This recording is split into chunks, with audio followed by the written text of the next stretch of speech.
Hellblade 2 is a game that wasn't well received when it came out.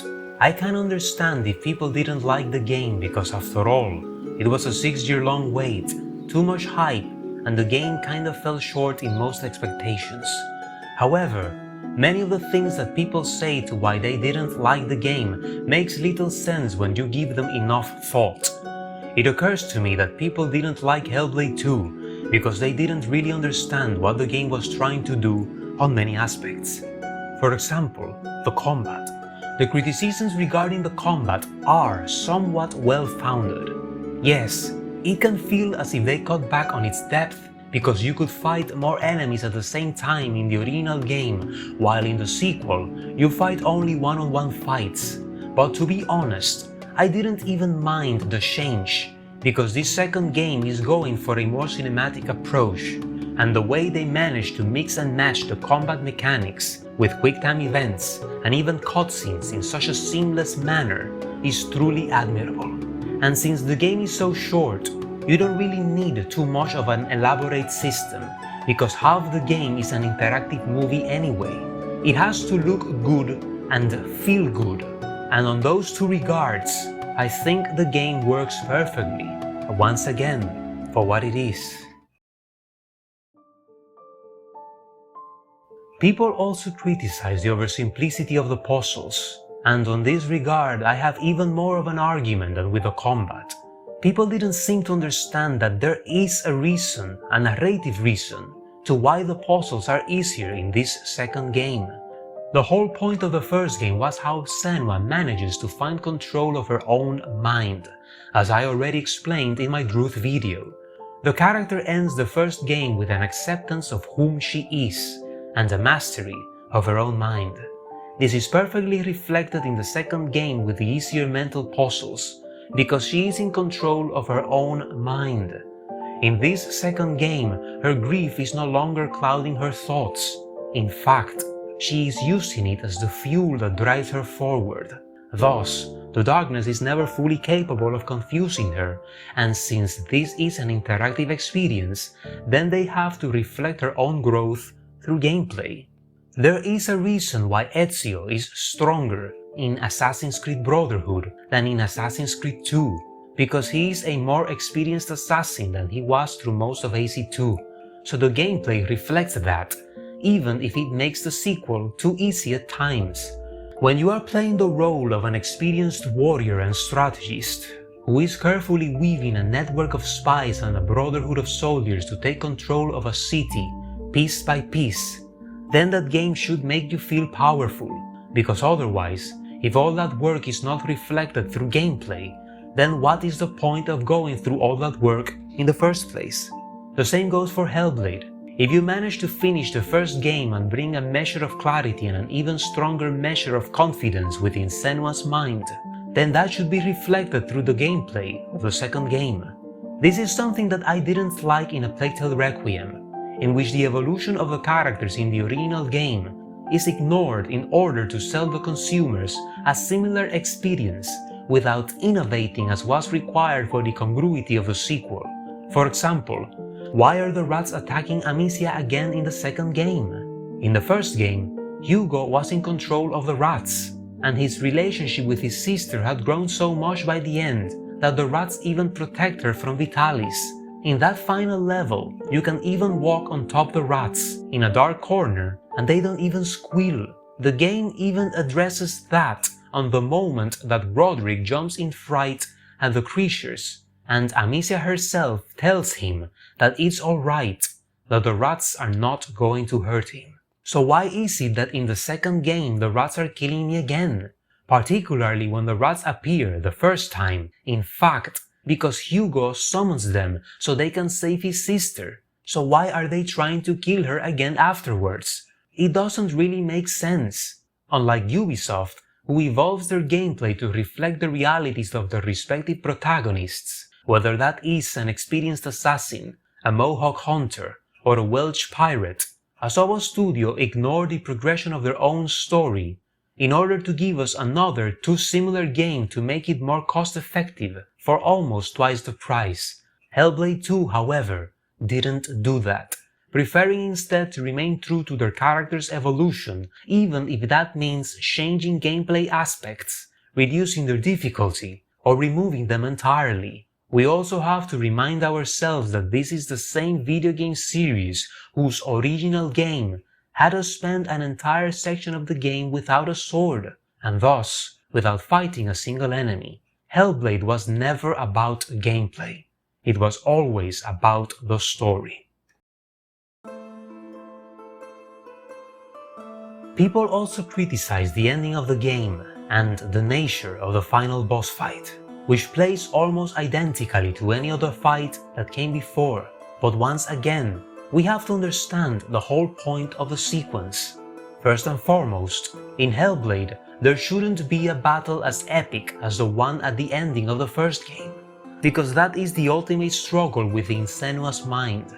That is, in her story, her moment of truth, the moment that defines whether or not she is going to continue living or lose herself entirely to her grief and her darkness. Afterwards is afterwards, and it doesn't necessarily need to surpass what happened at this moment. We must also understand what each ending is trying to accomplish, which are two very different things. Hellblade 1 was all about accepting reality. You have to let go of your battle in order to survive. This is embodied technically, with you having to lose the fight so the game can continue. Hellblade 2, however, puts Senua in a completely different scenario. This second game is not about accepting loss and moving forward. It is about not losing yourself to anger and the promise of power and constant tyrannical control over your existence. The boss fight needs to play similarly to what you already know and have mastered by then, because you must feel confident, in control, and powerful.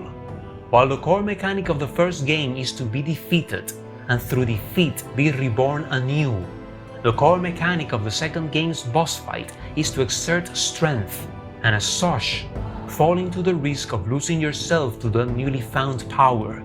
Each scenario is completely different, and thus require to play and feel differently when engaged by the player. I so much appreciate when games respect their characters and the players enough as to allow themselves the avant-gardism of an easy final boss fight, because it reflects the evolution of both the player and the character in question. Easier, not cheese, but easier boss fights is like an acceptance of the developers that you have worked so hard to reach this point, and thus they let you pass with as little resistance as possible. There are plenty of good games that are improved because of the grueling nature of the final battle, but I also applaud when designers use the other method. You have games like Dark Souls. This might sound weird to many out there that have not played the game, but to those that have, know that the final boss fight in that game is really not as hard as the others that came before. But there is a narrative reason to that, because Lord Gwyn's fight is an emotional one.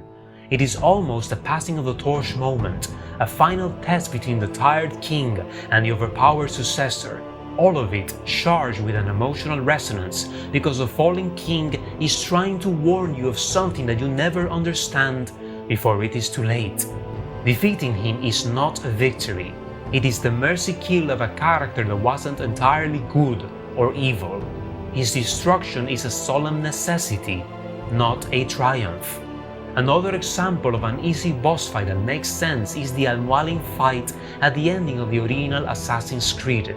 Another very similar scenario to Dark Souls, in which the old mentor is being defeated by the up-and-coming assassin while delivering a very unsettling warning. Assassin's Creed carries its vision even further than Dark Souls later did, by allowing you to take down Al-Mualim with a single blow. If you understand the innate power of Altair as a character, if you understand the almost mystical power of the Hidden Blade, then you can take down Al-Mualim with a single Hidden Blade counter. So Hellblade 2 is very much like that. Taking down the Gaudi shouldn't be a struggle for Senua after everything she's been through the last 2 games. However, in crushing this insignificant person, she is falling into the risk of becoming too similar to her father. Once again, another game in which the old king is defeated by the up-and-coming warrior, and in doing so, the young warrior undergoes a terrible risk of falling off grace. Hellblade II is not a perfect game, and I plan to delve deeper into its story to point out what I consider its greatest flaws in future videos. However, Hellblade II is not bad either. I completely approve with Ninja Theory deciding to change how the game works in order to fully develop Senua's story, rather than change her story in order to sell us a similar experience with as little effort as possible. Ninja Theory were always the taboo breakers in the video game industry, and it shows in this second game as well. They remain true to their vision without subverting their IP in order to follow a trend. It's funny how people have been so accustomed this last decade to subversive writing that they regard it as the normal and truest way to write a story. People now believe that the only good sequel is the one that subverts the original story and deconstructs its previously established characters to a point beyond recognition.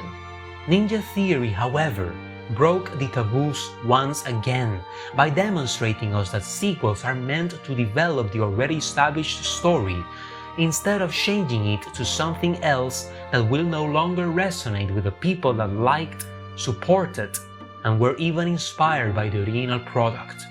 So to answer the question of the ages to my regular viewers that have probably seen this particular video, if it wasn't obvious already, no, I don't think Ninja Theory gave Senua the Amicia and Ellie treatment, for which I am totally proud of them. This was the perfect studio to break the sickening cycle of deconstructed protagonists, and they more than delivered.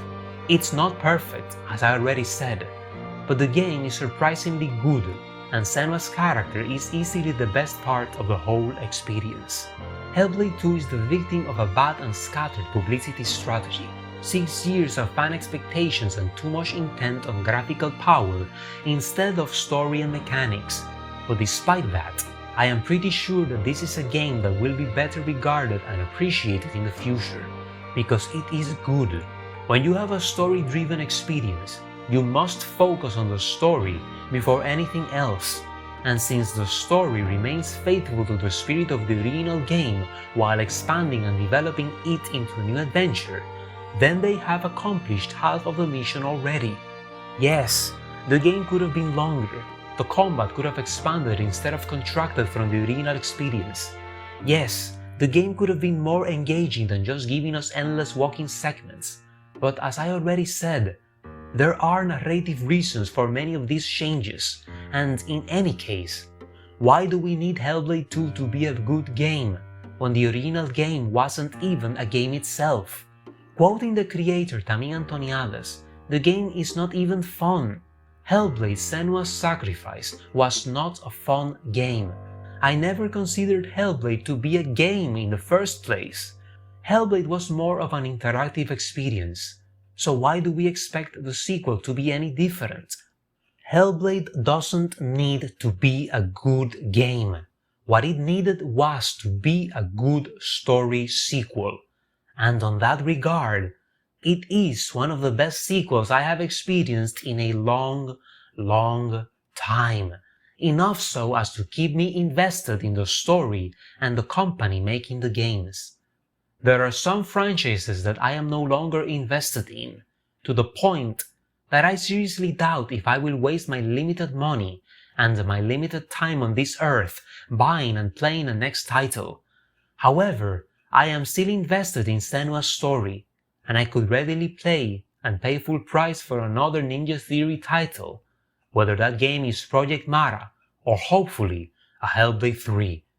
I am so proud of Ninja Theory, and I am also thankful that they retained their essence and didn't bend the knee to the modern trends, whether those are subversive story trends or even gameplay trends like barren open worlds, fetch quests, microtransactions, and so on. Not all games need to be open worlds or even 30-hour long. Some games thrive on just being 5 or 6 hour long experiences. Hellblade II respected my very limited time, and for that I will always be grateful. Thank you, Ninja Theory, and well done!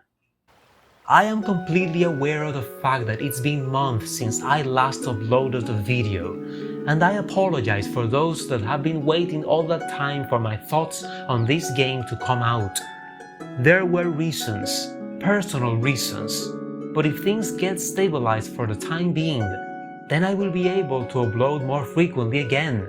I plan to make more videos on Hellblade II, focusing more on the things that I personally did not like from the game that much, and more so on the things that I did. I also plan to explore other games in this year or the next, so if you're interested and haven't done so already, subscribe and hit the bell so you don't miss my future uploads.